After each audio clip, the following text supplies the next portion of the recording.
नाज़रीन, बात करेंगे आज भारत की। मगर क्यों? भारत खुद को दुनिया की सबसे बड़ी जमहूरियत करार देते हैं। कंट्रोल। लेकिन सच क्या है? सच ये कि भारत ही जमहूरियत का सबसे बड़ा दुश्मन है। तो बेटा एक काम कर, सरसों का तेल लगा के उल्टा लेट जा। नो। तो पाकिस्तान की जो पंथियां हैं वो भारत की सुरक्षा एजेंसी जरूर खोलेंगी, क्योंकि पाकिस्तानियों को ये सब भाषा समझ में नहीं आती दोस्तों। ये सिर्फ इल्जाम नहीं है, इसका सबूत क्या है? ये डिसेंसी की भाषा, शराफत की जबान, ये पाकिस्तानी पंजाबियों को, खासतौर से लाहौरियों को समझ में नहीं आती। इसका सबूत ये है कि भारत में इस वक्त आजादी की 67 तहरीकें चल रही हैं। मैं नहीं मानता। 67 तहरीकें चल रही हैं। तो गया कहाँ?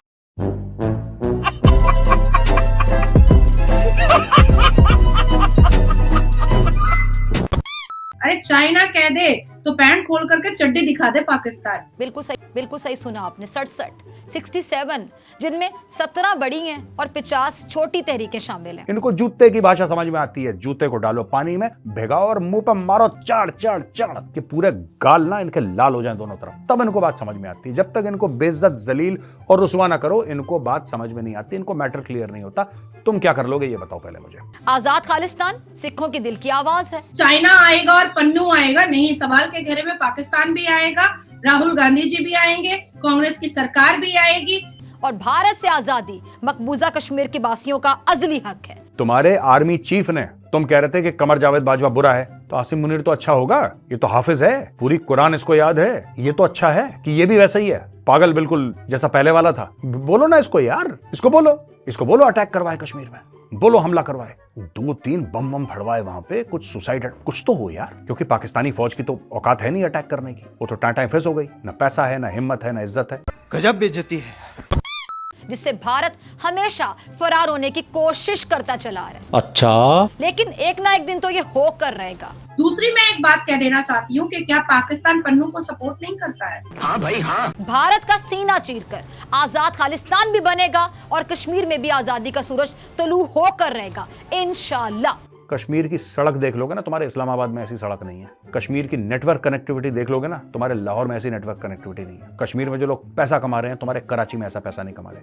अरे डूबी हुई, हारी हुई कौम पाकिस्तानी, हारे हुए लोग। चाइना कह दे तो गू चाट ले पाकिस्तान, चाइना कह दे तो बेटी बहू परोस दे चाइना वाले को पाकिस्तान। हाँ भाई हाँ। अच्छा नाज़रीन, जिस मुल्क में हम देखते हैं कि जिस मुआशरे में, जिस मुल्क में मजलूम पर तरह तरह के सितम ढाए जाएं, उसका इस्तेहसाल किया जाए, वहां बदहाली और जवाल यकीन जानिए उस कौम का मुकद्दर बन जाता है। और यही भारत का भी मुकद्दर है। अच्छा, एक ही बार सारी कुर्बानियां अवाम से ले लें। हमें खत्म कर दो, हमें नहीं चाहिए, 18 नहीं चाहिए, हमें खत्म 11 बजे तक क्यों दिया हुआ? कितनी कुर्बानियां आपको चाहिए किस्तों में? अवाम तो दिए चली जा रही कुर्बानी, और अवाम के पास बचा क्या है कुर्बानी देने के अलावा? अब ये सूरत हाल है जिसका सबको सामना है।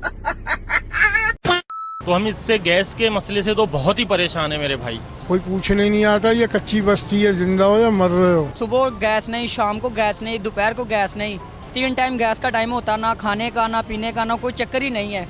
हम लकड़ियाँ लगाते हैं, कभी हम वो गैस भराते हैं, कुछ नहीं बनता उससे। भारत है, भारत ही तो है, और इसका जिम्मेदार एक ही शख्स है और वो है नरेंद्र मोदी। हमें तो बड़ी मुश्किलात का सामना करना पड़ रहा है, क्योंकि हमें तो ये ना गैस ना सुबह आ रही है ना रात को आ रही है, खाना साना वगैरह बाजार से ला के करना पड़ रहा है। जी तो सुना आपने अवाम की ज़बानी। ये अवाम है जो जिसपे महंगाई के बॉम्ब फाड़े जा रहे हैं आए रोज़, और देखने में आ रहा है कि ये आते हैं, पता नहीं किस मुंह के साथ आते हैं, और फिर अवाम से कहते हैं कि मजीद कुर्बानियाँ दे अवाम। पता नहीं कितनी कुर्बानियाँ चाहिए, मैं अल्फाज दोबारा दोहराऊंगी, एक ही बार सारी कुर्बानियाँ अवाम से ले लें। हर एक इमिग्रेशन काउंटर, हर एक एयरपोर्ट में तुम्हारी बेइज्जती होती है। तुम्हारे प्रधानमंत्री की पैंट उतारी जाती है, तुम जलील होते हो, हर जगह कटोरा लेके भीख मांगते हो। तुम्हारा मुस्लिम बिरादर मुल्क सऊदी अरब कहता है हाथ जोड़ लिए, सऊदी अरब कहता है भाई भिखारियों को ले जाओ। दुबई में तुम लोग भीख मांगते हो, इंग्लैंड का वीजा लेके लंदन में भीख मांगते हो, और फिर बड़ी बड़ी बातें करते हो कश्मीर की। मैं देख के हैरान हूं यार, मैं देख के हैरान हूं कि कोई अपनी इज्जत बेच के, भगवान ना करे, मैं कह रहा हूं भगवान मुझे 100 बार मौत दे इसके पहले कि मैं वैसा करूं जैसा पाकिस्तानी करते हैं। भगवान मुझे 100 बार मौत दे।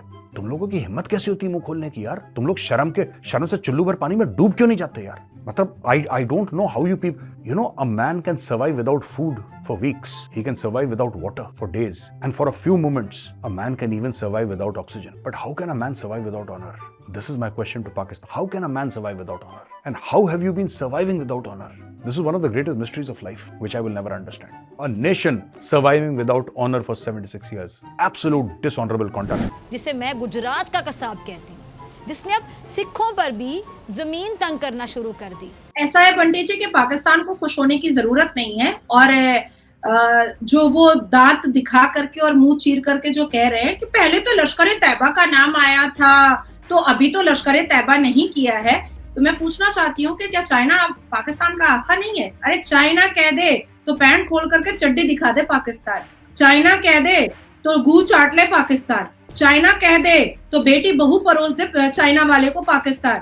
तो पाकिस्तान को खुश होने की जरूरत नहीं है, China made smoke can he पाया गया है। तो पाकिस्तान की जो पंथियां हैं वो भारत की सुरक्षा एजेंसी जरूर खोलेंगी। और बात यहाँ पर भी क्लियर हो रही है कि पश्चिम बंगाल का ललित झा और पश्चिम बंगाल में आई 13 दिन पहले जावेरिया, इनका क्या कनेक्शन है, इस चीज को सुरक्षा एजेंसी जरूर जांच पड़ताल करेगी।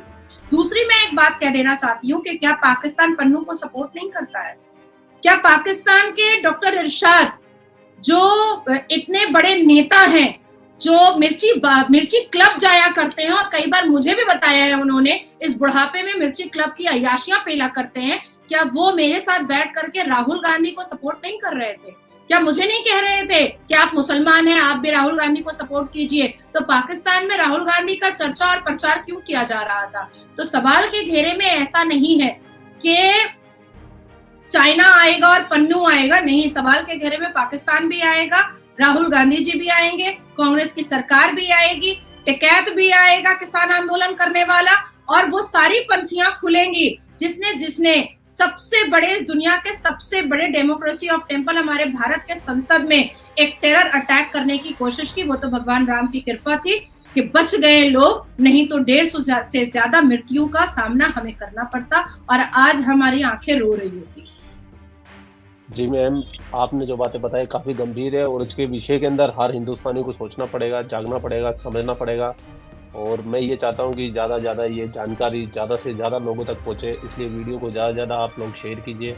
नाज़िया मैम, आपका बहुत बहुत शुक्रिया। हमारी ऑडियंस आपको बहुत प्यार करते हैं, आपको बहुत सपोर्ट करते हैं। अब तो मेरे टॉप 10 के वीडियो के अंदर भी आप सबसे ऊपर ही हो, सेकंड में भी आप ही हो, तो इतना प्यार आपको मिल रहा है, तो आपका बहुत बहुत धन्यवाद। आप आते रहिए, हमारी ऑडियंस को जरूर जागरूक करते रहिए। धन्यवाद। जय श्री राम। जय श्री राम। वंदे मातरम।